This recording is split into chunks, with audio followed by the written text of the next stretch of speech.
Welcome to this journey through one of the most disturbing cases recorded in the history of the Ozark Mountains. Before we begin, I invite you to leave in the comments where you're watching from and the exact time you're listening to this narration. We're interested in knowing to which places and at what times of day or night these documented accounts reach. In the shadow of Tum Yum Mountain, nestled deep within the western edge of the Ozark Range, there stood a cabin that locals would eventually refuse to acknowledge. Official records from Shannon County in Missouri still contain a deed from 1873, marking the purchase of 40 acres by one Josiah Williams, though any mention of the family seems to vanish from county records after the spring of 1889. The cabin, located approximately 7 miles from the nearest settlement of Eminence, Missouri, was accessible only by a narrow dirt path that wound through dense oak and hickory forests. What happened on that remote hillside has been systematically removed from local histories, newspapers, and even church records, a collective effort to forget what could not be explained. It wasn't until 1957 when University of Missouri historian Dr. Lawrence Pritchard uncovered a collection of sealed testimonies in the basement of the Shannon County Courthouse that fragments of the Williams story resurfaced. Pritchard's subsequent research was never published. His notes were archived in 1961, and the university has consistently denied requests to access them. The testimonies, however, paint a disturbing picture of a family's slow descent into isolation and the community's reluctance to intervene, even as evidence mounted that something was terribly wrong at the Williams homestead. The following account has been reconstructed from these testimonies, surviving correspondence, and local records that escaped purging. According to land registry documents, Josiah Williams first visited Shannon County in the autumn of 1872. He arrived alone, staying at the only boarding house in Eminence for nearly 2 weeks while he explored available parcels of land. The boarding house keeper, Sarah Jenkins, later recalled that Williams was unfailingly polite but distant, often returning after dark, with soil samples and water collected from various locations. He spoke little of his background, mentioning only that he had relocated from Illinois after unfortunate circumstances and sought a fresh start for his family. The county clerk's records indicate Williams spent 3 days exploring available parcels before settling on a remote 40-acre plot that local residents had consistently avoided. The land had previously belonged to a trapper named Harlan Moss, who had abandoned it suddenly in 1868, leaving behind a partially constructed cabin. When questioned about his choice, noting that better land was available closer to town, Williams reportedly stated, "I require privacy for my family's peace of mind." He paid in full with gold coins that several witnesses described as worn smooth, as if handled for many years. What Williams either didn't know, or perhaps knew all too well, was that the Moss property had a troubled history.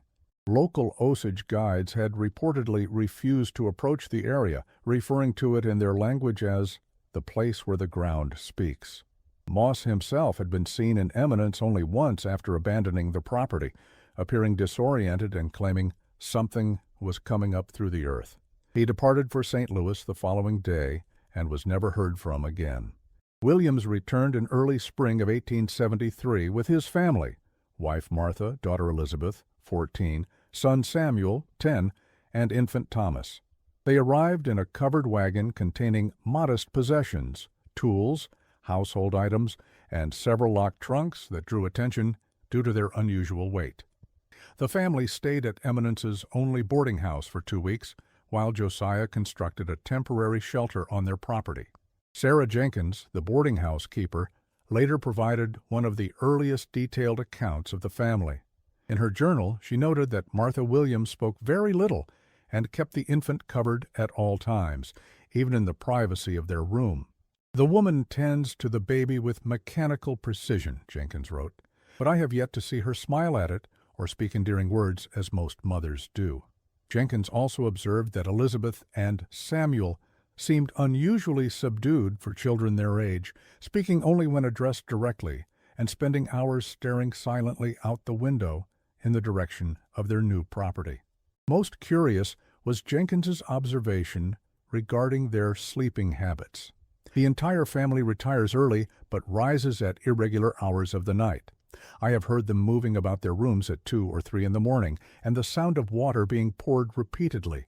By dawn, they appear to have slept little, yet show no signs of fatigue during the day. By summer of 1873, the Williams had established their homestead. Josiah, utilizing his carpentry skills, constructed a 2-room cabin with unusual features noted by visitors: walls thicker than typical frontier dwellings, windows placed unusually high, and a root cellar with a door secured by multiple locks. Local merchants' ledgers show purchases of materials consistent with these observations, along with quantities of salt far exceeding normal household preservation needs. The family maintained minimal contact with the community of eminence during their first year. Josiah would appear monthly to purchase supplies, occasionally accompanied by the 2 older children. Elizabeth, described in school records as uncommonly bright but reserved, enrolled briefly in the local school but attended sporadically. The school register, preserved in the County Historical Archives, shows her attendance became increasingly erratic, with her final appearance in class occurring in November 1873. Samuel, according to teacher Abigail Foster's personal journal, appeared perpetually exhausted and jumped at sudden noises. Foster noted particular concern regarding Samuel's compositions, which repeatedly featured themes of things moving beneath the ground and voices that call from deep places. In one preserved example, dated October 12, 1873, Samuel wrote, "At night the ground breathes beneath our house. Father says not to listen, but I cannot help it. Elizabeth says the breathing is calling our names." Neither child formed friendships with local children or participated in community events. When invited to a harvest celebration in October 1873, Elizabeth reportedly told a classmate that, "We cannot leave Thomas alone with what watches from below." Martha Williams was rarely seen, making only 3 documented appearances in eminence during the family's entire residence in the area. The first, in June 1873, was to purchase fabric and sewing supplies. The shopkeeper, Mary Thornton, recorded in her business ledger an unusual request. Martha sought to buy any available mirror or reflective surface, eventually purchasing every hand mirror in stock. Thornton observed that Martha avoided looking into the mirrors herself, wrapping them immediately in dark cloth. The local doctor, Harrison Miller, recorded a house call to the Williams property in December 1873 to treat Martha for what Josiah described as nervous exhaustion. Dr. Miller's notes mention that he was not permitted to examine infant Thomas, despite hearing concerning respiratory sounds from the curtained cradle. The doctor also documented that Martha, though physically depleted, exhibited unusual strength when agitated, requiring her husband's restraint when Miller attempted to approach the infant. Perhaps most disturbing was Dr. Miller's observation of the cabin's interior. The walls have been inscribed with unusual markings that Mr. Williams attributed to his daughter's artistic tendencies. These markings, however, appear systematic rather than decorative, and are concentrated around the doors, windows, and particularly the entrance to the root cellar. The family has also adopted the peculiar habit of placing small containers of salt in each corner of the dwelling and across every threshold. It was during the summer of 1874 that the first truly unusual activity began at the Williams property. Josiah commenced digging a well, not near the cabin as was customary, but a quarter-mile distant in a small clearing surrounded by dense undergrowth.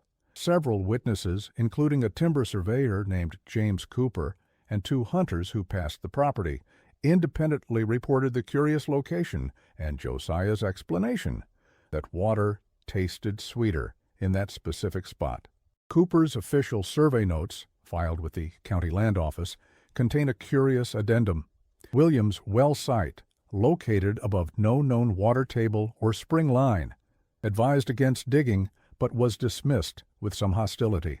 Observed children watching from forest edge, unusually still and silent. The woman was singing what sounded like a lullaby, though no words were distinguishable. What Cooper omitted from his official report, but later shared with Dr. Pritchard in 1957, was an unsettling interaction with Elizabeth Williams.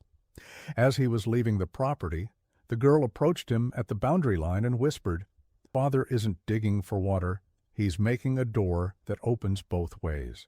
When Cooper asked what she meant, the girl reportedly smiled in a manner he described as wholly wrong, as if the expression had been described to her but never practiced, and said, "Thomas needs to talk to what lives in the deep places, and it needs to talk to us." By autumn of 1874, the well was apparently completed. Josiah began selling surplus water in eminence, claiming medicinal properties that attracted attention from locals suffering various ailments. Merchant William Pierce's ledger records at least 6 purchases of Williams Spring water, noting that customers reported improved digestion and clearer thinking. Pierce himself tried the water and described it in a letter to his sister in St. Louis as tasteless, yet somehow satisfying beyond normal thirst. One customer, elderly widow Constance Murray, reported a more dramatic effect. According to church records, Murray claimed that after drinking the Williams water for 3 days, she experienced vivid dreams in which she conversed with her deceased husband as if he stood in the room. Murray continued purchasing the water weekly until, according to neighbors, she began speaking in 2 voices simultaneously and was eventually taken to live with her daughter in Springfield. The winter of 1874-75 was unusually harsh in the Ozarks. Many outlying families moved temporarily into eminence, but the Williams remained at their homestead despite concerns expressed by Reverend Isaiah Blackwood, who attempted to visit them in January 1875. His church journal recounts finding the path to their cabin completely clear of snow, despite heavy accumulation in surrounding areas. Upon reaching the property, he observed smoke from the chimney but received no response to his calls. As he prepared to leave, he glimpsed what he described as a figure too tall to be a child, yet moving with unnatural gait, disappearing behind the cabin. Disturbed, the Reverend departed without further investigation. In a private letter to a seminary colleague in St. Louis, preserved in the Archdiocese records, Blackwood elaborated on his discomfort. "I cannot explain the profound sense of wrongness that pervaded the Williams property. The air itself felt thick, resistant to movement, and carried an odor I can only describe as similar to the mineral springs near Alton, yet somehow inverted. Not the smell of earth elements reaching the surface, but rather of surface elements being drawn downward. Most disturbing was the silence. No bird sang, no insect sounded. Even the wind seemed to die at the property's edge. When spring arrived, Josiah resumed his monthly visits to town, now bringing handcrafted furniture to sell alongside his water. The pieces were noted for their quality and unusual designs: chairs with asymmetrical backs, cabinets with hidden compartments, and tables with peculiar inlaid patterns that several customers described as disorienting to look at for too long. Despite their oddities, the items sold well, providing the family with steady income. Local carpenter Thomas Jenkins, no relation to the boarding house keeper, examined one of Williams's tables and noted in his trade journal, "The wood itself appears to have been somehow altered. Though identifiable as local oak, it has a density and grain pattern I've not encountered in 30 years of woodworking. Most curious are the inlaid designs, which appear to change slightly when viewed peripherally versus directly. The patterns create an optical effect of depth where none exists, suggesting a technique unknown to me." It was during this period that Elizabeth Williams stopped attending school entirely. Teacher Abigail Foster, concerned by the girl's absence, visited the Williams property in April 1875. In her journal, she recorded finding Elizabeth alone at the cabin, engaged in what appeared to be cleaning, but using only clear water, no soap or lye. The girl spoke in fragmented sentences, and repeatedly referred to her youngest brother as the other rather than by name. When Foster asked to see Martha or the baby, Elizabeth became agitated, insisting they were at the feeding place and could not be disturbed. Foster's journal entry continues, "The girl's appearance has altered dramatically since I last saw her in class. She has grown several inches taller, yet her movements suggest discomfort with her own body, as if her limbs respond to her intentions with slight delay. Her complexion has taken on a waxy quality, and her eyes seem to focus at a point beyond whatever she looks at directly. Most disturbing was her behavior as I prepared to leave. She grasped my wrist with surprising strength and said, 'Teacher, do you hear it?' The humming from below? When I responded in the negative, she nodded as if this confirmed something and said, 'Only those who drink see, only those who drink hear. Father says we mustn't tell what comes up through the well at night, but Thomas says secrets are a child's game.' She then released me and returned to her cleaning as if our exchange had never occurred.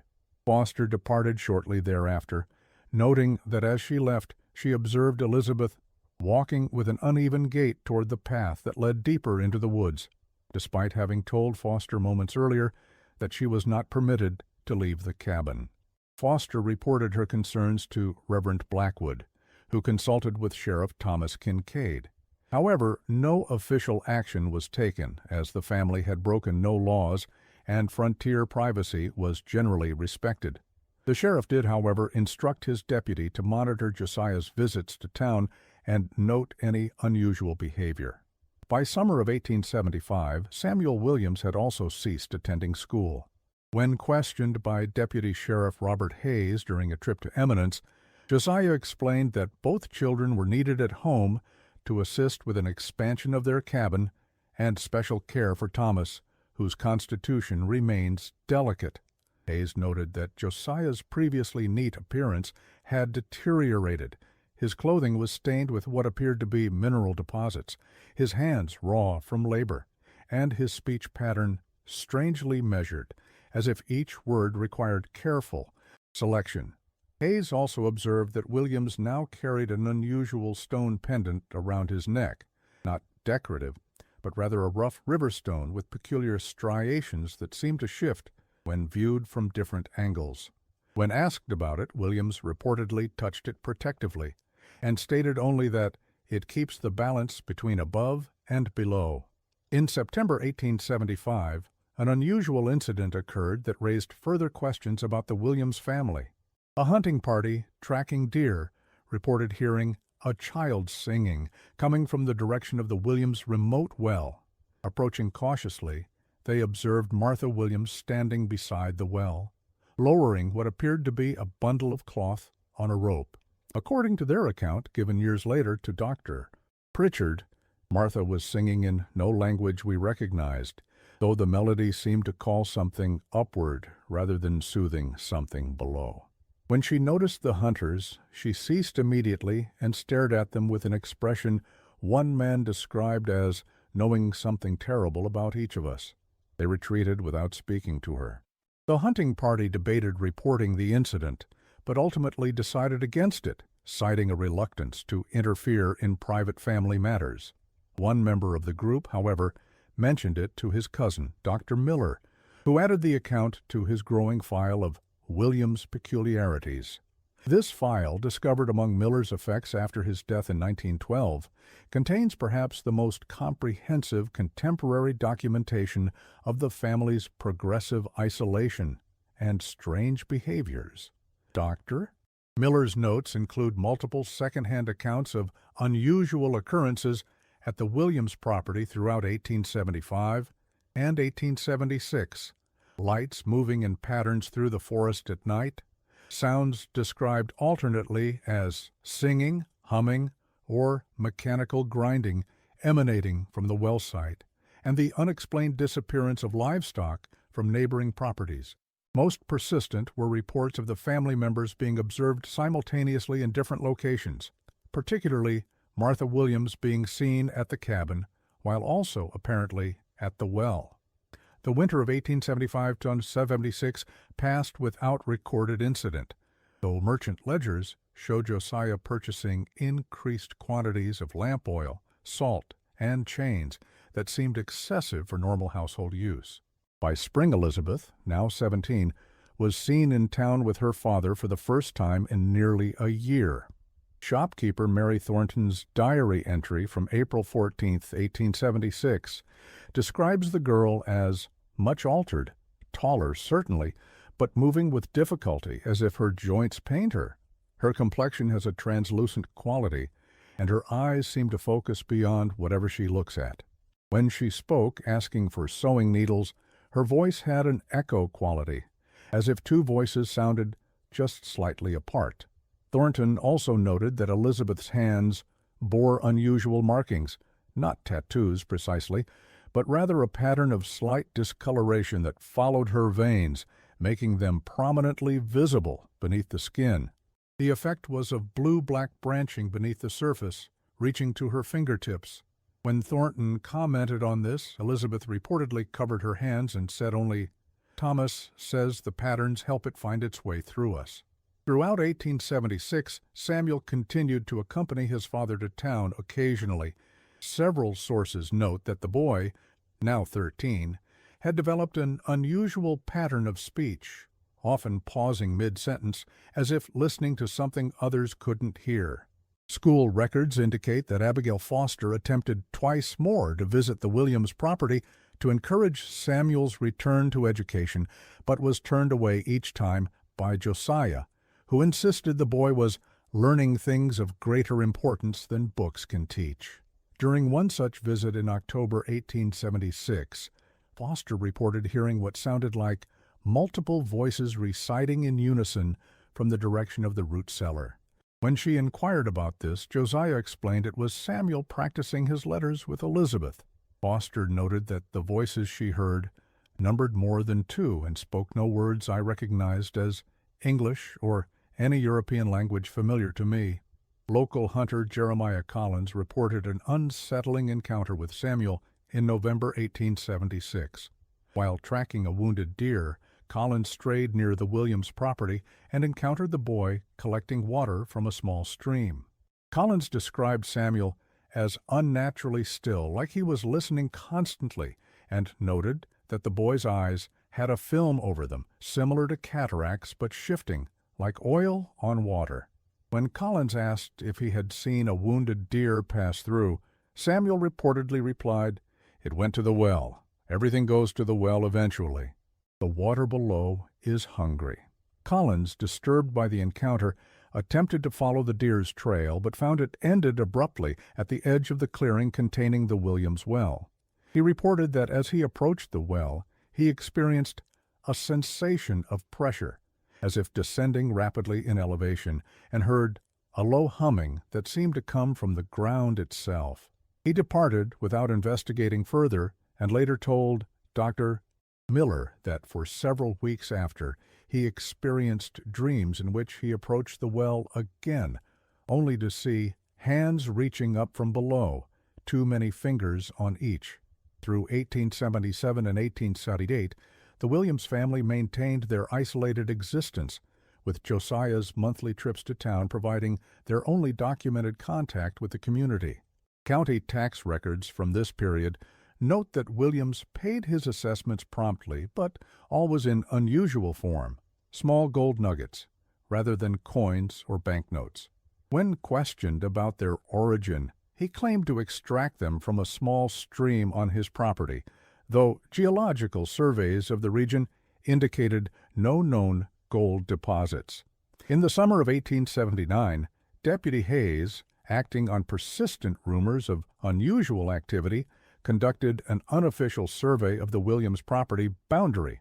His personal journal, discovered by Dr. Pritchard, describes observing the family from a distance for several hours. J. Williams and male child, presumably Samuel, engaged in expanding structure adjacent to main cabin. Female child, presumably Elizabeth, not visible. Mrs. Williams observed moving between cabin and direction of well approximately every hour, carrying what appears to be a covered bucket each time. Most notable is complete absence of normal homestead sounds. No chickens, no livestock, property appears oddly contained, as if existing separately from surrounding forest. Wildlife abundant to property edge, but does not cross boundary. Birdsong ceases within approximately 20 yards of clearing. As evening approached, observed unusual light emanating from well clearing, not consistent with lantern or fire, rather a diffuse glow described as similar to foxfire, but blue-white in color. Did not investigate closer due to growing discomfort and sensation of being observed despite no visible watchers. It was during the drought of 1880 that the Williams well gained broader attention. As water sources throughout Shannon County failed, Josiah's remote well apparently continued to produce abundant water, which he now sold at premium prices in eminence. The water's unusual properties were noted by several buyers. It remained cool for days without icing, left no mineral deposits when boiled, and seemed to quench thirst with smaller quantities than normal water. Dr. Sugri. Miller obtained a sample for examination and documented his findings. The liquid appears to be water by all observable characteristics, yet behaves differently under certain conditions. It does not freeze solid at expected temperatures, instead developing a crystalline matrix throughout, while remaining partially fluid. Most curious is its effect on plant life. Vegetation watered with the Williams liquid grows with unusual speed but develops structural abnormalities, particularly exaggerated root systems that display geotropic confusion, growing in spiral patterns rather than downward. Local farmer Ezekiel Thompson, intrigued by these properties and desperate for water for his livestock, approached Josiah about accessing the well directly.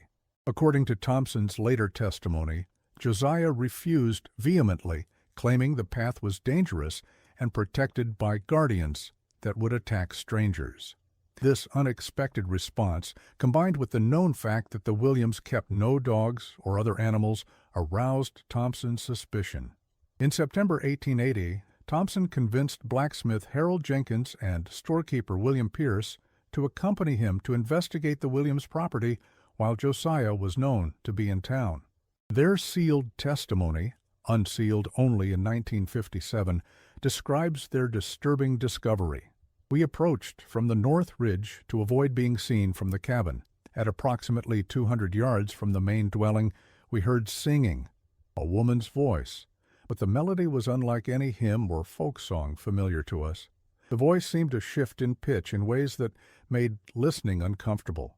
Following the sound, we came upon a small clearing where Martha Williams stood beside an open well, roughly 4 feet in diameter and lined with stones of a dark color not common to the region. She was lowering what appeared to be a small bundle wrapped in cloth into the well with a rope.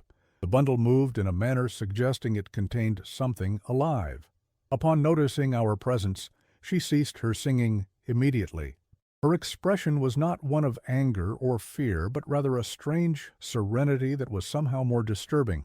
She simply stated, "He needs his feeding," and began walking back toward the cabin without another word or backward glance. Jenkins suggested we examine the well, but something in the woman's manner discouraged us. As we departed, Pierce claimed to hear a sound like distant humming rising from the well, though Thompson and I detected nothing. We agreed not to speak of what we had witnessed, though none of us could articulate precisely why. The men's agreement to remain silent was broken only days later, when Pierce, after consuming substantial whiskey at the local tavern, described the incident to several patrons. The following morning, Pierce was found in the street outside his store, disoriented, and repeating the phrase, "It knows we saw." Examination by Dr. Miller revealed no physical cause for his condition, though Miller noted that Pierce's eyes displayed unusual dilation that did not respond to light changes. Pierce recovered after several days, but claimed to have no memory of the incident or the visit to the Williams property. When Dr. Pritchard interviewed the elderly Thompson in 1957, he pressed for more details about why the men had kept silent. Thompson's response was recorded as follows: "Some things aren't meant for explaining. After that day, we understood the Williams were to be left alone. There are places in these hills where the ground doesn't feel right underfoot, where the air hangs different. The old folks before us knew to avoid such places. We should have remembered that. Thompson also revealed a detail omitted from the original testimony. As they departed the property, all three men experienced a sensation of something following just behind, though nothing was visible when we turned to look.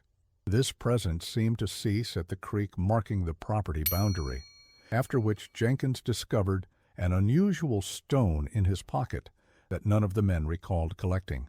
The stone, which Thompson described as dark with lighter veins that seemed to move when not looked at directly, was thrown into the creek. According to Thompson, the water, where it fell, didn't splash right, moved too slow, like honey instead of water. Following this incident, documentation of the Williams family becomes increasingly sporadic, suggesting a deliberate effort by local residents to minimize contact. The storekeeper's wife noted that the young woman moved with visible difficulty and spoke only once, in a voice that seemed to come from somewhere other than her throat. Most disturbing was a detail recorded in Mary Thornton's diary, but omitted from her public accounts. Elizabeth's hands, when she reached for purchased items, displayed significant structural alterations, elongated fingers with apparently additional joints, and skin with a translucent quality that revealed movements beneath that corresponded to no normal anatomy. When Thornton gasped involuntarily, Elizabeth quickly concealed her hands in gloves and whispered, "We are changing to better hear what speaks from below." Samuel Williams, now 17, stopped appearing in town with his father entirely.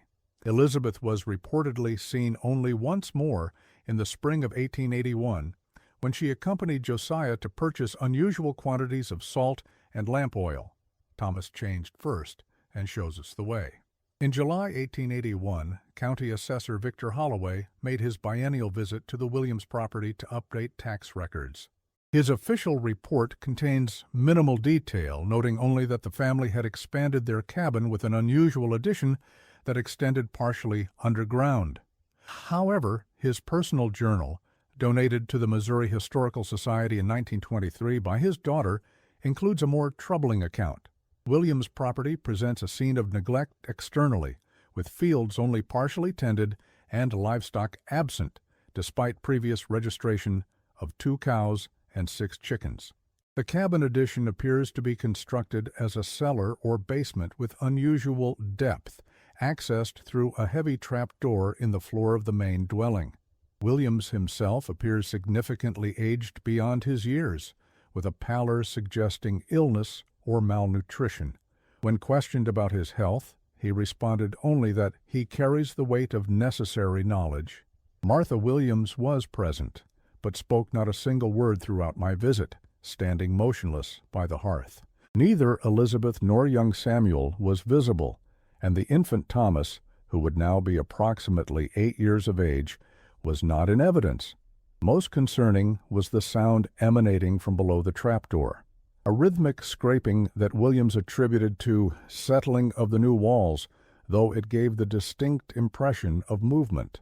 When I expressed interest in inspecting the addition for proper valuation, Williams became agitated, insisting that what's below stays below, and offering to pay additional tax without inspection.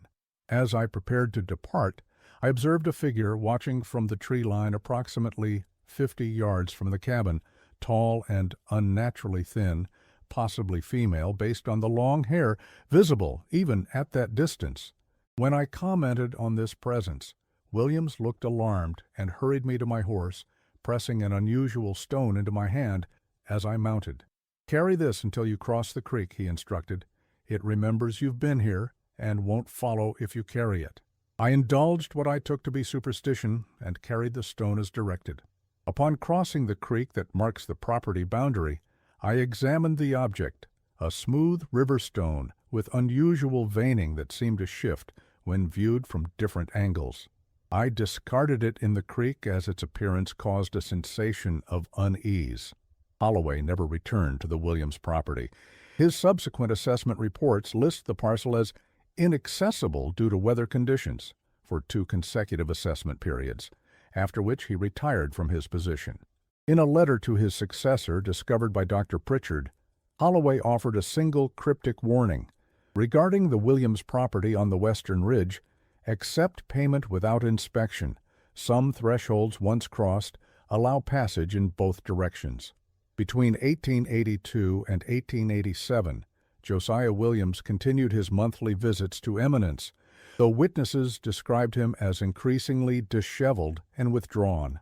His once fine furniture was replaced by crude, hastily constructed pieces that barely sold. Yet he continued to purchase unusual supplies, excessive amounts of lamp oil, salt, and lengths of chain that seemed unnecessary for normal household use. He no longer sold water from his well, claiming it had developed a taste not suited for others. During this period, several incidents occurred that, while not directly linked to the Williams family in official records, were later connected through Dr. Pritchard's research. 3 children from neighboring properties went missing between 1883 and 1886, all last seen walking in the general direction of the Williams land. Search parties were organized but specifically avoided the Williams property, a decision Sheriff Kincaid later attributed to respecting boundaries, but which several search party members described as an unspoken understanding that some places shouldn't be disturbed. None of the children were found, though a piece of clothing belonging to one was discovered at the edge of the creek marking the Williams property line.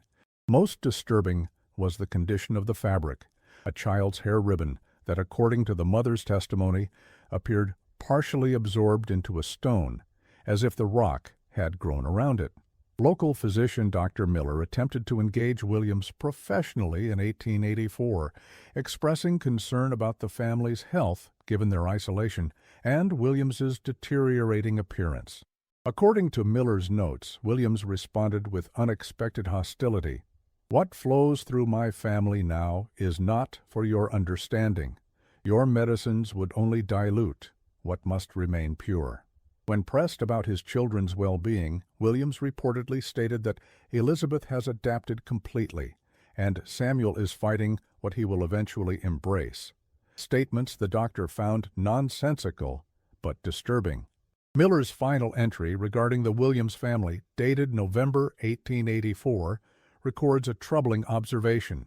Encountered J. Williams at Thompson's General Store today. Physical deterioration continues. Skin has developed a translucent quality similar to that described in Elizabeth, and movements suggest joint pain or structural alterations. Most concerning was the momentary glimpse of his forearm when reaching for purchases. The skin appeared to ripple independently of muscle movement, and the veins visible beneath displayed a pattern of branching inconsistent with normal human vasculature. When I attempted to suggest a medical examination, Williams responded with unexpected clarity. "Doctor, your knowledge extends only to bodies that function as they always have. My family is learning to function as they never have before. The water from below changes us, yes, but change is merely evolution, accelerated." Thomas understood first. Elizabeth embraced it willingly. Samuel struggles still, but the thirst eventually overcomes resistance. Only Martha and I maintain the old form, and only through constant vigilance. When asked directly what he meant, William seemed to realize he had spoken too freely. He departed immediately, leaving his purchases behind. "I confess the encounter has left me deeply unsettled, particularly his parting words. When the well is finally opened completely, distance will mean nothing. It will flow wherever it wishes, and all waters will carry its voice." In December 1887, following a severe snowstorm that isolated much of Shannon County for nearly 2 weeks, Reverend Isaiah Blackwood organized welfare checks on outlying properties. Upon reaching the Williams cabin, the Reverend's party found the dwelling apparently abandoned, with no tracks in the snow surrounding it.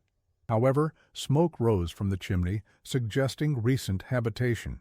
The Reverend's account, preserved in church records, indicates that after repeated knocking, Josiah finally appeared at the door, refusing to allow the party inside and insisting that his family was in good health.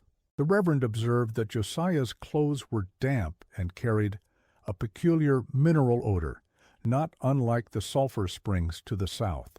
Before departing, one member of the party reported hearing what sounded like chains moving below the floorboards, though this detail was omitted from the official church record and only emerged in Dr. Pritchard's interviews.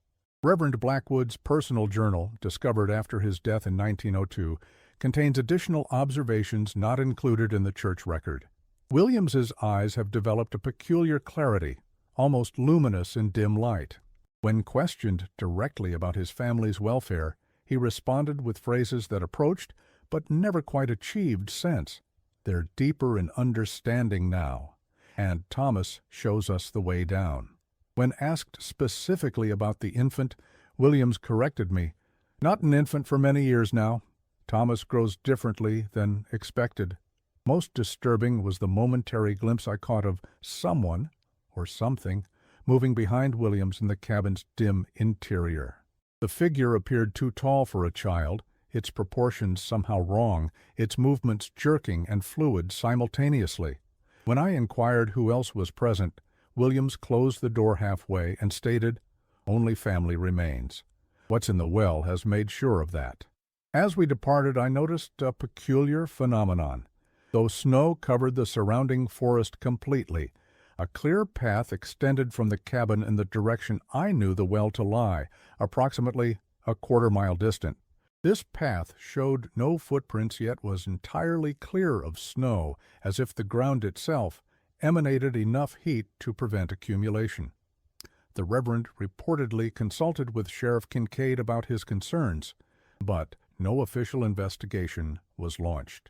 Church records indicate that Blackwood attempted to organize a prayer circle for the Williams family in January 1888, but found no participants willing to join, suggesting a growing community consensus to avoid involvement with the increasingly isolated homestead. Throughout 1888, Josiah's visits to town became less frequent and more erratic. Merchant records show months without appearances, followed by multiple visits in quick succession. His physical deterioration was noted by several witnesses, with descriptions consistent with severe malnutrition or disease, significant weight loss, discoloration of the skin, and impaired coordination. Yet he sought no medical attention and rebuffed all offers of assistance.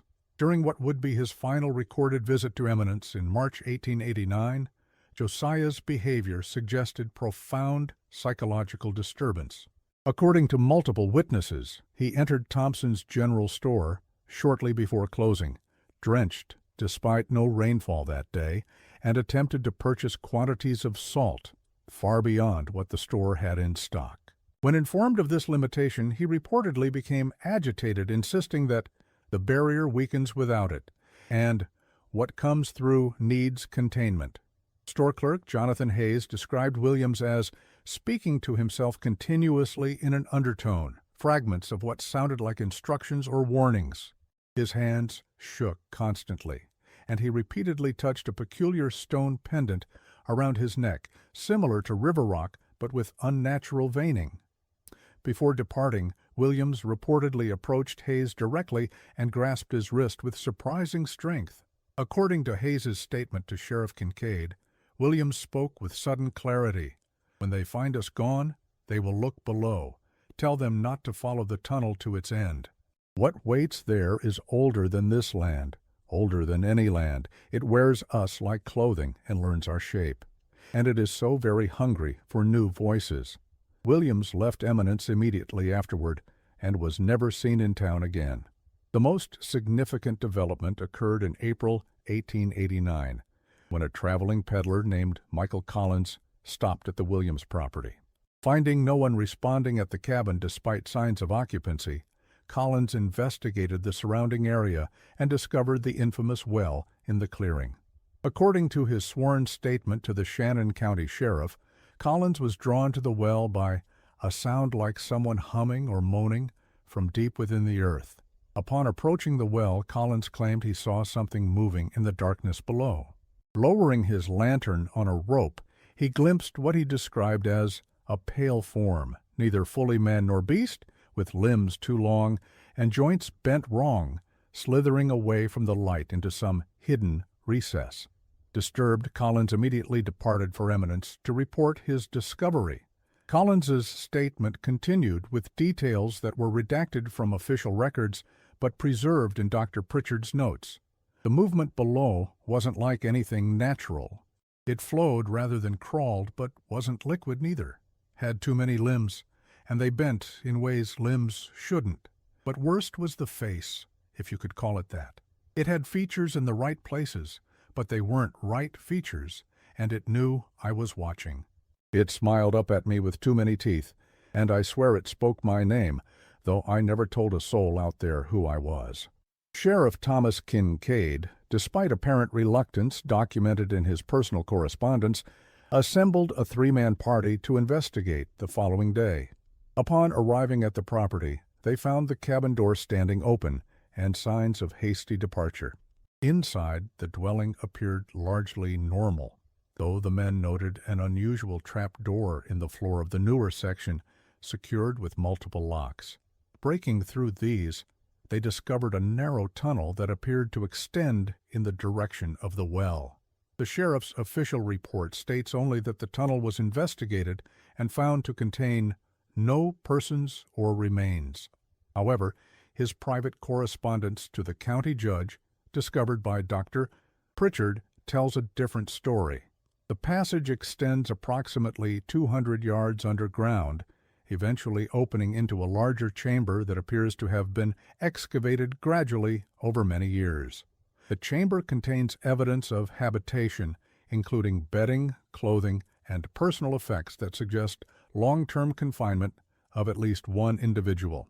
Most disturbing were the chains fixed to the wall and unusual markings, scratched into the stone, not letters or words, but patterns that defy description and cause discomfort when viewed directly. The chamber connects to the bottom of the well through a narrow vertical shaft. What we found in the well itself I hesitate to commit to writing. The water, which extends to unknown depth, is not water at all, but rather a clear fluid that burns the skin upon contact. It produces no vapor, even when a torch is held to its surface, yet it reflects no light. Objects dropped into it disappear without sound. Most troubling was the discovery of numerous small bundles, similar to that described in the Thompson testimony. Cloth packages containing what appears to be food, some recently deposited, others in various states of dissolution at the fluid's edge. Deputy Hayes observed that the stone lining of the well does not appear to be mortared in conventional fashion. Rather, the stones seem to have grown together with no visible seams between them. The interior surface is smooth to touch despite appearing rough visually, an effect Hayes described as misleading the eye. Most disturbing of all was the discovery, in a small alcove carved into the chamber wall, of what appeared to be a journal written in Martha Williams' hand. The text alternates between lucid descriptions of daily life and passages in an unrecognizable script. Those portions written in English describe a progressive transformation affecting first the infant Thomas, then Elizabeth, and finally Samuel, a process referred to only as the adaptation. The final legible entry, dated approximately 1 week ago, reads, "Josiah resists still, though he brings the offerings as required. He does not understand that resistance only prolongs the process. What comes through the well cannot be stopped now that it has tasted us. The children have shown me the beauty in surrender. Soon we will all be suitable vessels." During our investigation, all members of the party experienced unusual physical sensations, persistent vertigo, visual disturbances, and what Hayes described as a pressure at the base of the skull, as if something were attempting to enter. These effects intensified with proximity to the well and lingered for several hours after our departure from the property. We found no trace of the Williams family, though evidence suggests they fled no more than a day before our arrival. I have ordered the well sealed with concrete and the tunnel collapsed. I recommend all records of this investigation be restricted to prevent panic and preserve the peace of mind of our community. I further recommend that the property be quarantined and no future settlement permitted on that parcel. What Sheriff Kincaid omitted from even this confidential account, revealed only decades later through Dr. Pritchard's interview with the sheriff's son, was the incident that occurred as the men prepared to seal the well. According to this testimony, as the first bucket of concrete was poured, a sound like hundreds of voices crying out in unison emanated from the depths, and the liquid in the well rose upward against gravity, reaching tendrils toward the men. Most disturbing was the claim that one of these tendrils took form momentarily. The clear liquid shaped itself into what appeared to be a child's face, recognizable as similar to a daguerreotype of Thomas Williams found in the cabin. The face reportedly spoke, though the words were in no human language, before the concrete struck it and it collapsed back into the well.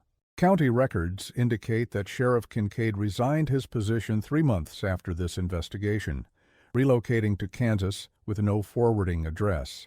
His successor, Deputy Hayes, ordered all documents related to the Williams case sealed in June 1889. The property remained abandoned, with ownership eventually reverting to the county due to unpaid taxes. The men who participated in the investigation reportedly suffered various afflictions in subsequent months. Another reported persistent dreams in which he found himself looking out through eyes that were not his own from beneath dark water.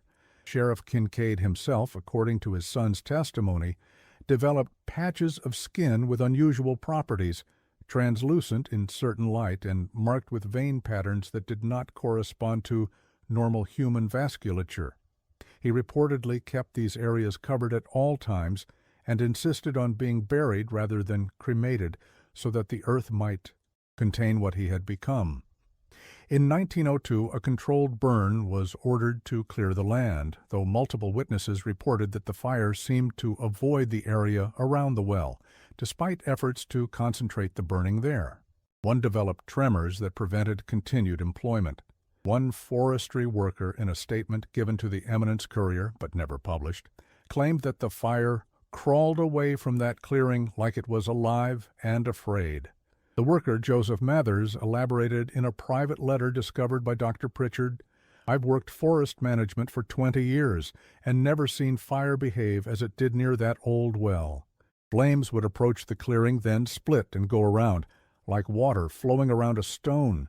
When we tried to push burning debris directly into the area with poles, the wood smoldered and went out as soon as it crossed some invisible boundary. The supervisor finally ordered us to leave that section untouched. As we departed, I swear I heard something like laughter coming from the direction of the well, not human laughter, but the sound water might make if it learned to express amusement."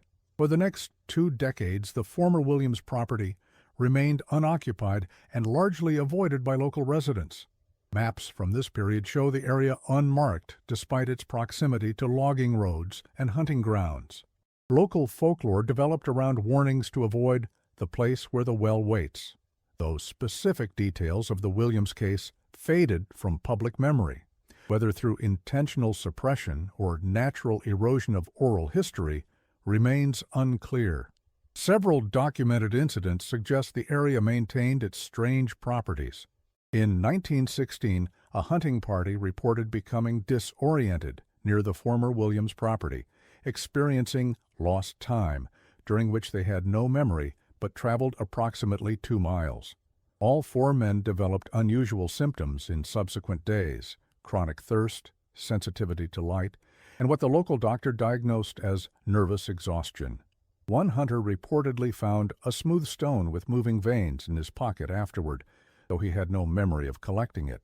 The stone was reportedly thrown into the current river, which experienced unusual freezing patterns that winter despite mild temperatures. In 1927, a civilian Conservation Corps team surveying the area for possible development reported finding the well, its concrete seal broken, though no mention of this appears in official records. 3 members of the team subsequently requested transfers, and the planned development was abandoned without explanation. Pritchard, in 1959, indicate he suffered from persistent auditory hallucinations of voices calling from below ground, and delusions of progressive physical transformation.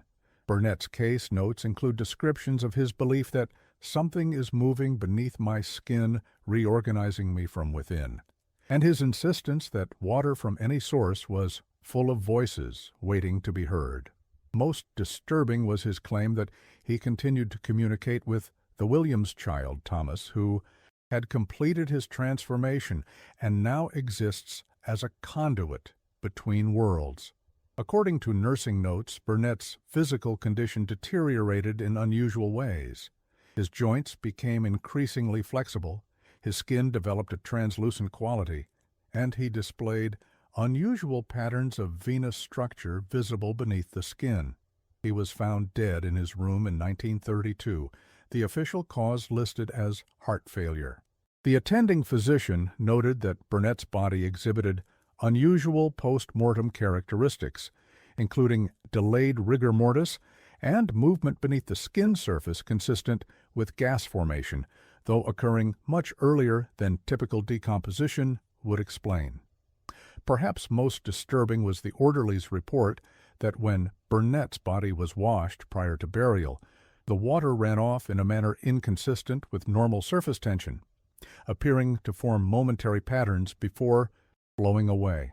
In 1938, a geological survey team from the University of Missouri conducted water table mapping in Shannon County.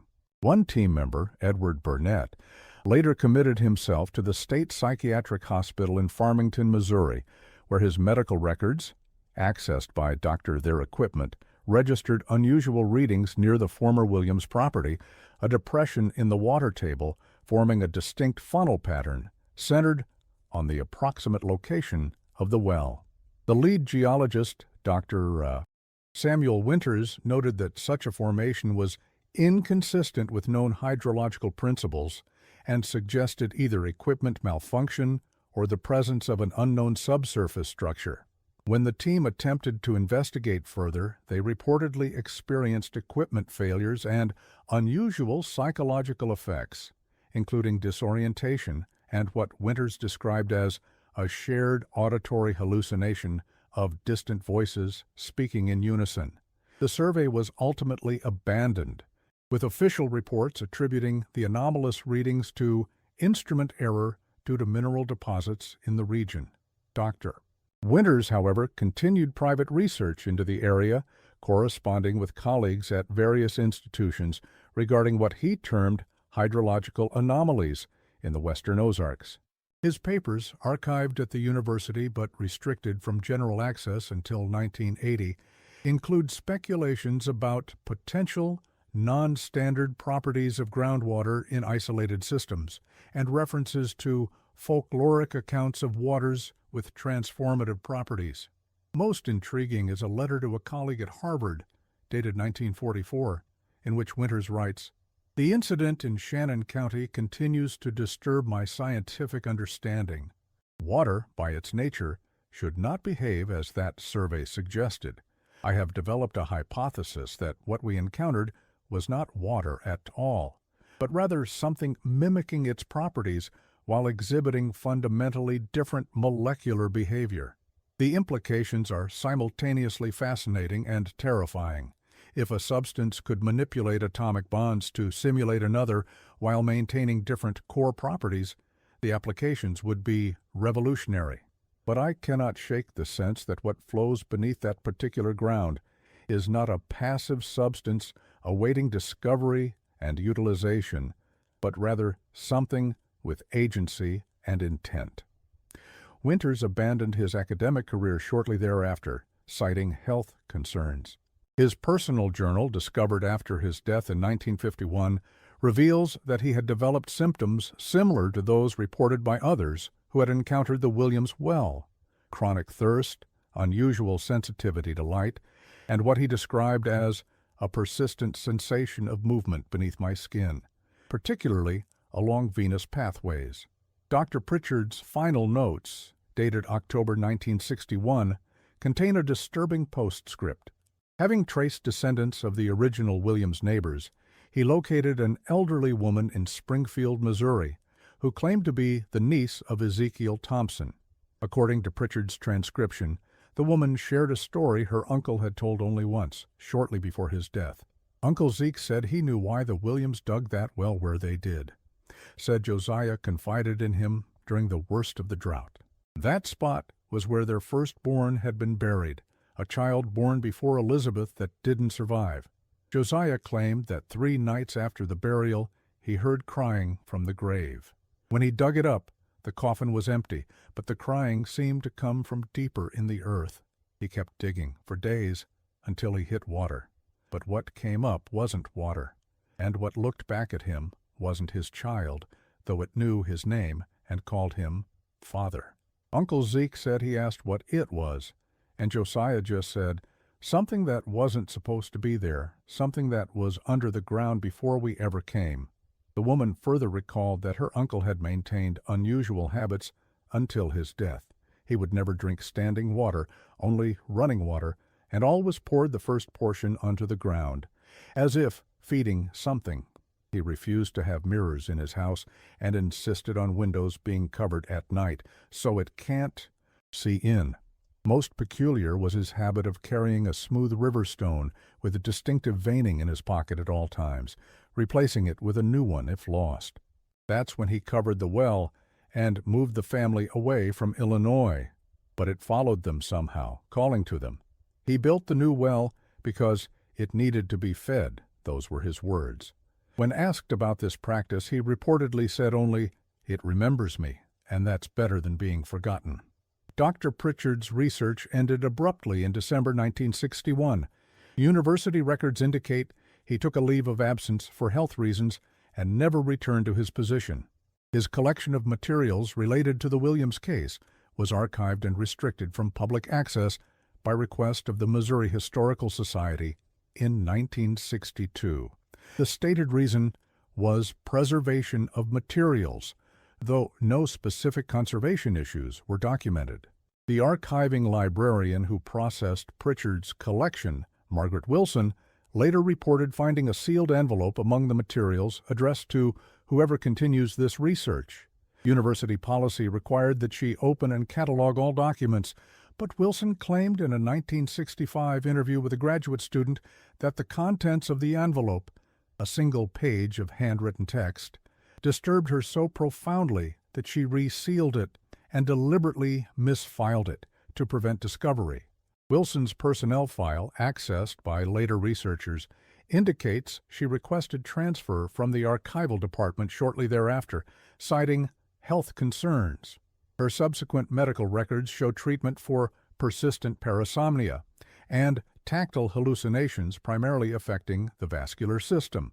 The attending physician noted her description of sensations of movement beneath the skin following venous pathways, and her persistent belief that water sources are contaminated with an unspecified agent capable of altering human physiology. In a particularly disturbing session documented in her psychiatric evaluation, Wilson reportedly stated, "It gets in through the water, but it's not the water." When pressed for details about the document's contents, Wilson would say only that it contained a warning and coordinates that she had memorized specifically to avoid ever approaching that location. It's something in the water that learns to become you from the inside out. And it's patient, so patient. I haven't had a drink in 3 days, but I can still feel it moving inside me, mapping my vessels, learning the pathways of my body. It's been hiding in that well for so long, but it's found other ways out now. The Williams family was just the beginning. Wilson was eventually committed to the state psychiatric hospital, where she remained until her death in 1971. The cause was listed as dehydration, resulting from self-imposed water restriction. In 1968, during the construction of a forestry service road near the former Williams property, workers uncovered what appeared to be a stone-lined shaft. Work was halted temporarily while county officials investigated. The official report states only that the structure was a defunct well of standard construction that was filled in for safety reasons. No mention was made of any unusual characteristics or materials.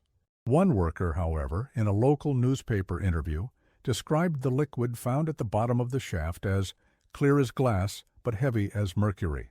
He further claimed that his measuring line, when withdrawn from the well, came up clean, too clean, like nothing had touched it at all. The worker requested reassignment the following day. Within a month, all 6 men who had direct contact with the well site had left the Forestry Service. Follow-up attempts by a curious local reporter found that none could be located at their listed addresses. The road construction was rerouted by half a mile with no official explanation. Geological survey maps from 1970 show the area marked as unstable ground, unsuitable for development, despite no documented testing to support this designation. In 1971, unusual hydrological events were reported throughout Shannon County. Wells producing reduced output, springs flowing intermittently, and several reports of clear, odorous liquid seeping from apparently dry ground. The County Water Authority attributed these phenomena to seasonal fluctuations in the water table, though no significant rainfall or drought conditions were recorded during this period. Most disturbing were 3 separate medical cases documented by the County Health Department. Individuals hospitalized with symptoms including chronic thirst, visual disturbances, and what one physician described as apparent movement beneath the skin along venous pathways. All 3 patients reported drinking from private wells in the western section of the county. Laboratory analysis of water samples from these sources indicated no biological or chemical contamination, though one technician noted that the samples behaved unusually in storage, maintaining temperature inconsistent with ambient conditions. All 3 patients were eventually transferred to facilities outside the county, and no follow-up documentation exists in local records.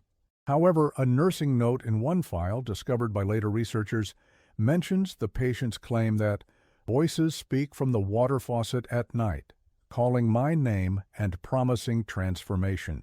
The exact location of the Williams property has been deliberately obscured in official records. Modern maps of Shannon County show no record of their homestead, and the area where most accounts place it now falls within the boundaries of the Mark Twain National Forest, unmarked and largely unvisited. Forest Service internal memoranda, obtained through Freedom of Information requests in 1978, reveal an unwritten policy directing rangers to discourage hikers from exploring certain unmarked sections of the western forest without providing specific reasons for these restrictions. In 1982, a University of Missouri archaeology student, Robert Chen, attempted to locate the Williams site as part of a broader study of 19th-century frontier settlements. His field notes, found among his abandoned equipment 3 weeks after he was reported missing, contained disturbing observations. Located probable Williams homestead based on triangulation from surviving landmarks mentioned in Pritchard's papers. Foundation stones match period construction. Considerable soil subsidence in area where a cabin addition would have stood. Most significant find: located circular stone structure approximately 250 yards from cabin site, matching description of the well. Structure appears partially collapsed, but opening still visible. No water visible from surface, but depth measurement using weighted line indicates at least 40 feet to any obstruction. Unusual sound noted emanating from well, not water movement, but rather a rhythmic vibration that can be felt through the ground surrounding the structure. Recording equipment malfunctioning in vicinity.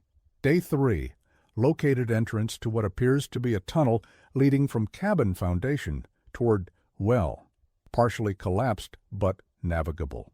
We'll explore tomorrow with proper equipment.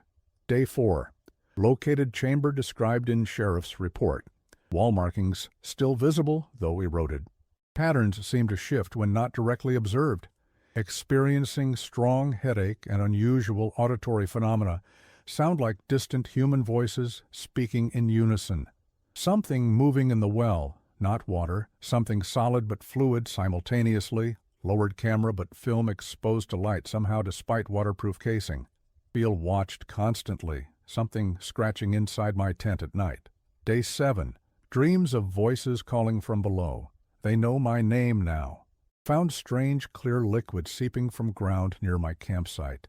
Burned skin on contact but leaves no mark after pain subsides.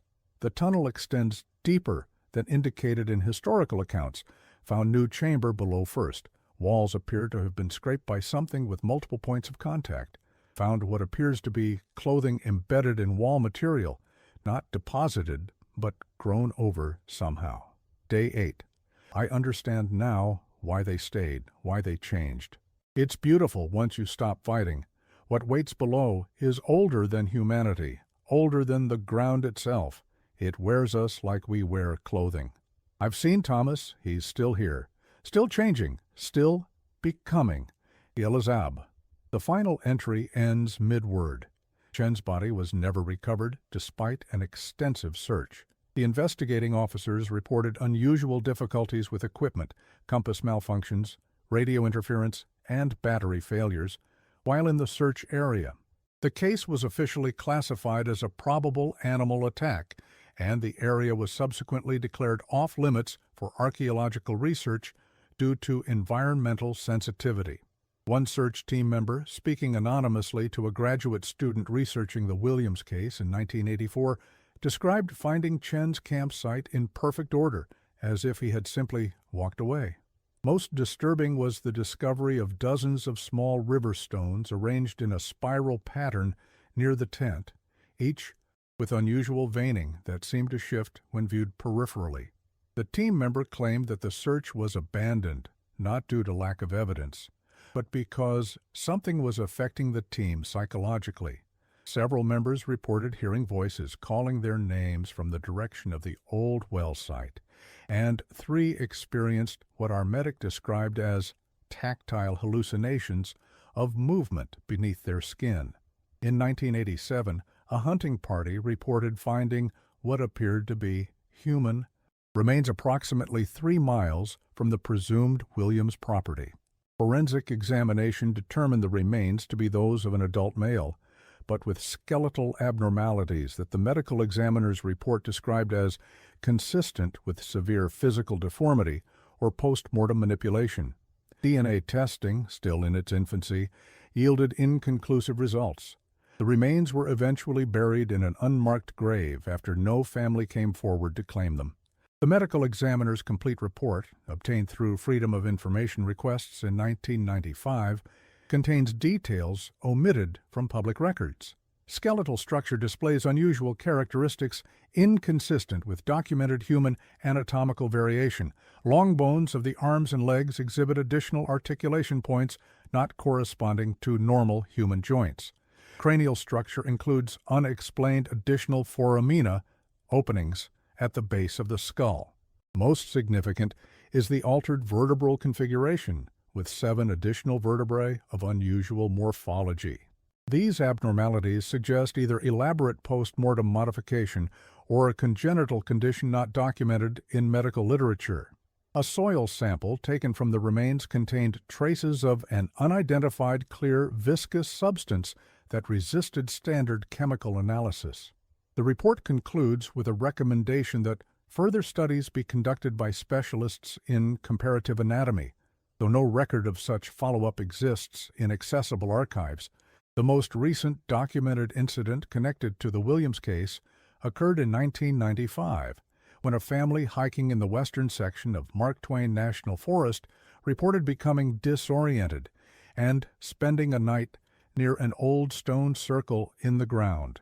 Their account, given to park rangers the following day, mentioned hearing voices from below and their 6-year-old daughter conversing with the people under the stones. The family was treated for minor dehydration, and their report was filed without follow-up.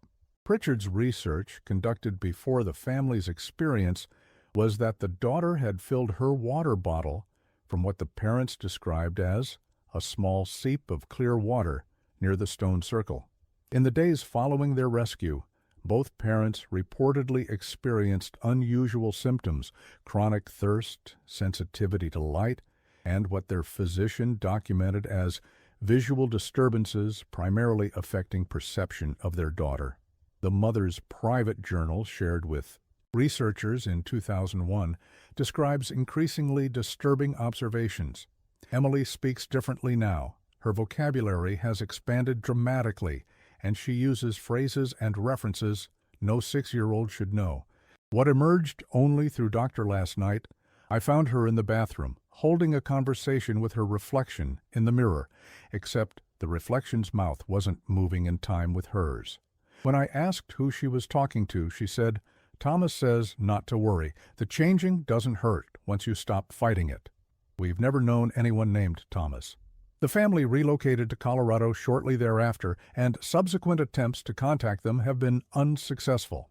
Their former physician reported that their medical records were transferred to a facility specializing in rare physiological disorders, though he declined to provide specific details. Park rangers familiar with the Western Forest section speak privately of dead zones where wildlife is noticeably absent and vegetation grows with unusual density. Several have reported equipment failures and disorientation in specific areas that do not appear on official maps. Ranger training reportedly includes unofficial warnings to avoid certain landmarks, including any stone circle that looks like it might have been a well.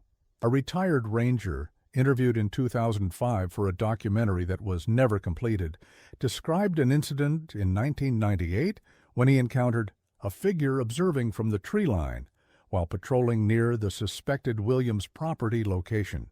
It was tall, too tall for normal human proportions, and moved in a way that suggested too many joints. When I called out, it retreated into the trees with a fluid motion, more like flowing than walking. I followed briefly but stopped when I noticed clear liquid seeping from the ground where it had stood. Not water, something thicker that seemed to move against gravity, flowing uphill toward me. The ranger requested reassignment to another section of the forest the following day. In his retirement, he reported recurring dreams in which voices call from every water source, faucets, toilets, even condensation on windows, always promising to show what we can become if we surrender to the deeper currents. What remains undisputed is that somewhere in the western Ozarks there once stood a cabin, and near that cabin was a well unlike any other, a well whose contents defied the laws of nature, as understood in 1889 or indeed today. Whether that well has truly been sealed, whether whatever dwelled within it has been contained, are questions perhaps best left unanswered. For those who dismiss this account as mere folklore, consider this. In 1968, the Shannon County Courthouse suffered a peculiar incident of vandalism. Someone broke into the records room and stole only one document, the original deed to Josiah Williams' property. The theft was never solved, though the night watchman reported seeing a tall, unusually thin figure leaving the building. When pursued, the figure appeared to simply sink into the ground near the courthouse steps, leaving behind only a small puddle of clear, odorless liquid that had evaporated by morning. The county clerk who discovered the theft reportedly found a smooth river stone with unusual veining on his desk the following morning, though he had no recollection of collecting such an object. Within a week, he had requested extended leave for health reasons. His physician's notes document complaints of persistent thirst and sensations of movement beneath the skin following vascular pathways. He never returned to his position and was eventually admitted to a care facility in Springfield, where records indicate he refused all water for the last 3 days of his life, repeating only, "It's in the water, but it's not the water." It's what the water becomes when it learns to think. The Williams well remains one of the most disturbing cases in Ozark history precisely because it suggests limits to our understanding, not just of the natural world, but of what might exist in the spaces we cannot or will not see. Their story reminds us that some mysteries resist resolution, not because evidence is lacking, but because the truth itself is too difficult to accept. Every few years, someone in Shannon County reports hearing a strange humming from deep in the forest, or finds unexplained clear liquid seeping from undisturbed ground. Local authorities attribute these incidents to natural springs or overactive imaginations. They discourage hikers from venturing too deep into certain areas of the Mark Twain National Forest, citing concerns about sinkholes and unstable terrain. Perhaps they are right to do so. Some secrets are best left buried, some wells best left sealed. For in the dark places beneath the Ozark Mountains, something may still be waiting, something that knows the taste of human attention and grows stronger with each telling of its story. Listen carefully if you find yourself walking those remote hills. The ground in some places sounds different underfoot, hollow, expectant. And if you hear what sounds like humming from somewhere deep below, do not linger. Do not search for its source. And whatever you do, if you find a clearing where nothing grows, where the air hangs still and heavy with anticipation, do not dig. Some wells reach down to water, others reach much, much deeper.